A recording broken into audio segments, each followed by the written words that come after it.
Merhaba Kült TV'nin araştıran insanları. Eski bir videomuzu tekrardan derledik ve yeniden sizlerin beğenisine sunduk.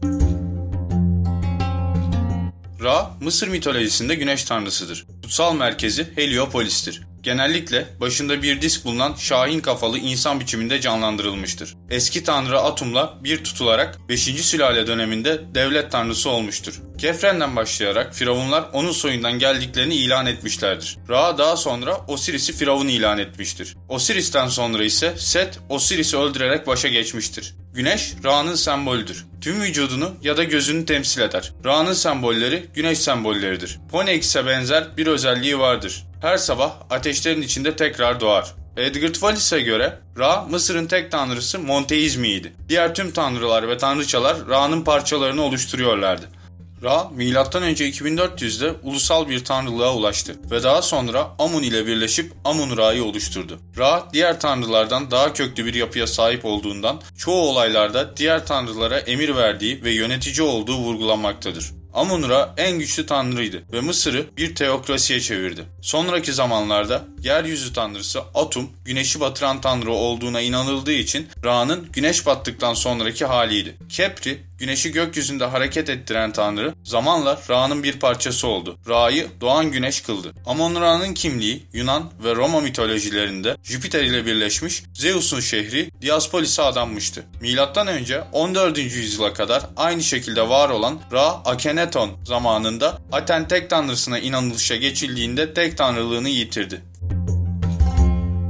Dünyanın en büyük bilgi kaynaklarından bir tanesi şüphe götürmez şekilde Vatikan'ın kütüphanesidir. 1988 yılında araştırmacı piskopos Alessio Baptiste arşivlerde Antik Mısır rahiplerinin güneş tanrısı Ra ile iletişim kurmak için yaptıkları ayinin detaylı tarifini bulmuş. Bunun üzerine nüfusunu kullanarak Papa II. Paulus ile bir görüşme ayarlamış ve yanına birkaç uzman alarak Mısır'a bir keşif gezisi düzenlemek için gerekli izinleri almıştır. Kısa bir hazırlığın ardından yola koyulan piskopos ve ekibi Mısır'a ulaştıktan sonra Kahire Üniversitesi'nden yerel yetkilileriyle iletişime geçerek bilgi toplamaya başlamıştır. Ellerindeki bilgilere göre ayinler Heliopolis'te bulunan Kutsal Ra Tapınağı'nda özel bir sunakta gerçekleştiriliyordu. Ancak şu ana kadar bu sunak keşfedilememişti. Tapınakta araştırma yapmak üzere Mısır hükümetinden izin alındı. Daha sonra Kahire Üniversitesi'nden bazı uzmanlar da ekibe dahil edilerek tapınak araştırılmaya başlandı. Yürütülen hummalı çalışmalar sonucunda kızılötesi sonarların da yardımıyla daha önce keşfedilmemiş gizli ayin odasını keşfettiler. Odanın kapısında hiyeroglif harflerle Ra'nın yolculuğu hakkında bilgiler yer alıyordu. Yazının tercümesi ise şu şekildedir.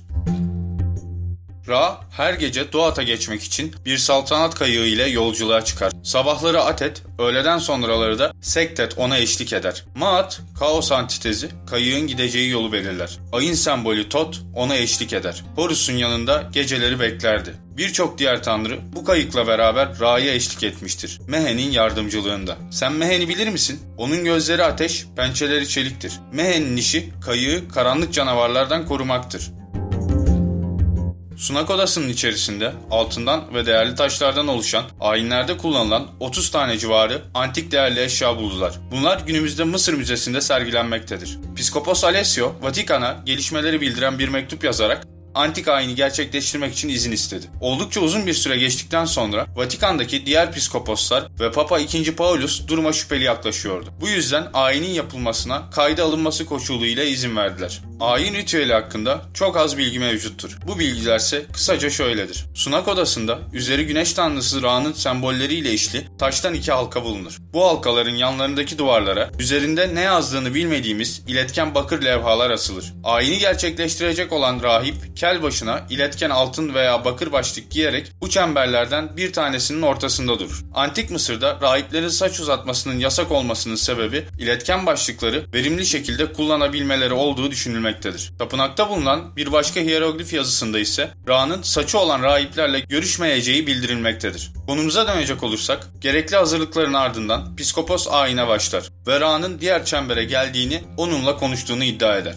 İşin garip yanı ise 2 ayrı saygın laboratuvardan montaj olmadığına dair alınmış raporlarla ayine ait ses kayıtları da son derece çarpıcıdır. Az sonra dinleyeceğiniz ses kaydı orijinal kayıtlardan alınmış kısa bir bölümdür.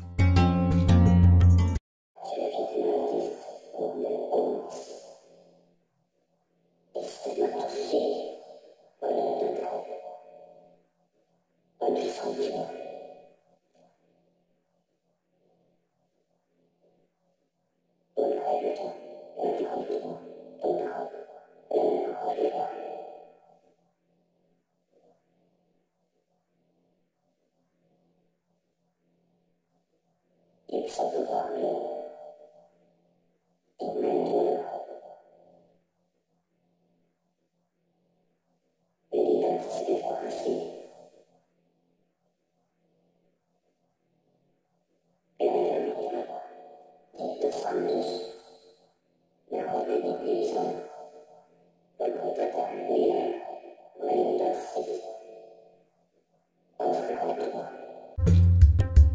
Psikopos Alessio Roma'ya döndükten kısa bir süre sonra 1989 yılında evinde ölü olarak bulunmuş, tüm notları çalınmıştır. Olay polis raporlarına hırsızlık amacıyla cinayet olarak geçmiştir. Ancak Psikopos'un kardeşinin elinde bazı notlar bulunmaktadır ve olayları o nakletmiştir. Psikopos ile Ra, Latince'nin eski bir lehçesinde konuşmuştur. Ra'nın Psikopos'a aktardığı bilgiler daha doğru bir anlatımla Ra kendi anlattığı dizgeye göre 6. yoğunluk derecesinin sonlarındaki gelişmişlik seviyesinde bir varlık.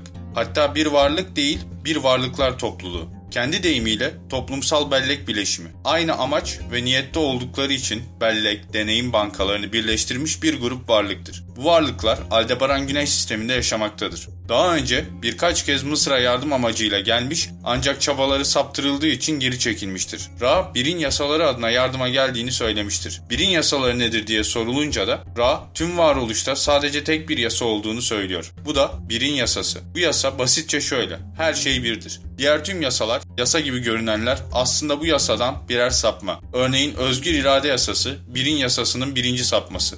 Sevgi ikinci sapması ve ışık da üçüncü sapması. Çünkü asıl yasa tek bir şeye, tek bir varlığa, tek bir kimliğe izin veriyor. Yani Bir'in yasasına göre aslında çokluk sonluğun kendisi sapma.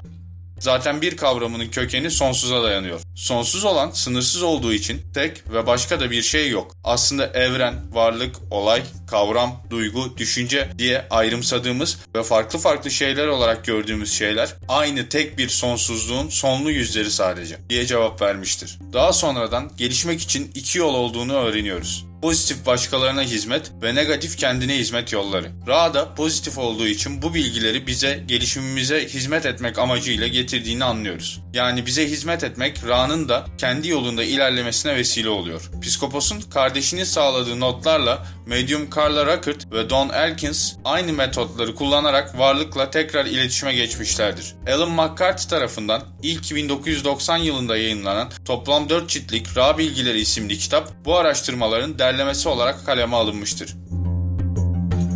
İlerleyen yıllarda Don Elkins'in yaptığı son seansta Ra ile geçmiş ve Mısır'daki teknoloji hakkında konuşmuştur. Bu konuşmada geçen olaylarsa arkeolojik bulgularla da desteklenmektedir. Ra'nın anlatımı ile Antik Mısır başta tamamen dinsizdir. Bu dönemlerde Mısır ileri bir medeniyet olan Atlantis'in sömürgesidir. Atlantis'in batışı ile kıtadan ayrılan 12 rahip Mısır'a gelmiş ve onlara Ra ile iletişim kurmayı ve bazı teknolojik matematiksel formülleri vermiştir ki bunlar piramitlerin yapılmasından yüzlerce yıl öncedir. Bu şekilde Mısır'da elektrik üretilmeye başlanmış ve konvansiyonel tesisler kurularak Mısır bir anda zenginleşmeye başlamıştır. Fakat ruhban sınıfının yönetim üzerindeki etkisi firavunları rahatsız etmiş ve çıkartılan bir kanunla rahipler sürgün edilmiştir. Mısır'dan sürgün edilen bu rahipler Güney Amerika'ya geçerek Mayalar ile etkileşime girmiştir. Yine aynı şekilde bu olayların da Maya piramitlerinin yapılmasından ve Maya uygarlığının kalkınmasından kısa bir süre önce yaşanmış olması son derece dikkat çekicidir. Dünyanın iki ayrı ucunda aşağı yukarı aynı tarihlerde aynı matematik ve inşaat formülleriyle vücuda getirilmiş piramitler ve diğer yapılar o dönemin iletişim ve teknolojik durumu göze alındığında şaşırtıcı derecede takdire şayandır. Bilindiği üzere Mayaların da en büyük tanrısı Güneş tanrısıydı ve ona Hunapku ismini vermişlerdi. Ayrıca Maya rahipleri de aynı Mısır rahiplerininkine benzer bir ritüel yaparak transa geçerek tanrıları ile konuştuklarını yazıtlarında sık sık belirtmektedir. İki medeniyet arasındaki sosyolojik, teolojik ve teknolojik benzerlikler kriptoarkeoloji biliminin kurulmasında öncü rol oynamıştır. Norveçli kaşif ve antropolojist Thor Heyerdahl, Ra ve Ra-2 isimli antik Mısır tekniklerini kullanarak iki saltanat kayığı yaptı. Eski Mısırlıların Amerika'ya gidebileceğini ispatladı.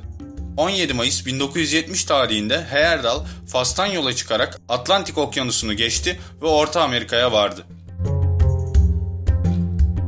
Bir videomuzun daha sonuna gelirken Tüm soru, görüş ve önerileriniz için bana videoların altında bulunan mail adresinden ulaşabilirsiniz. Yeni videolarımızı takip etmek için kanalımıza abone olmayı unutmayın. Bir başka videoda daha görüşünceye kadar hoşça kalın araştıran insanlar.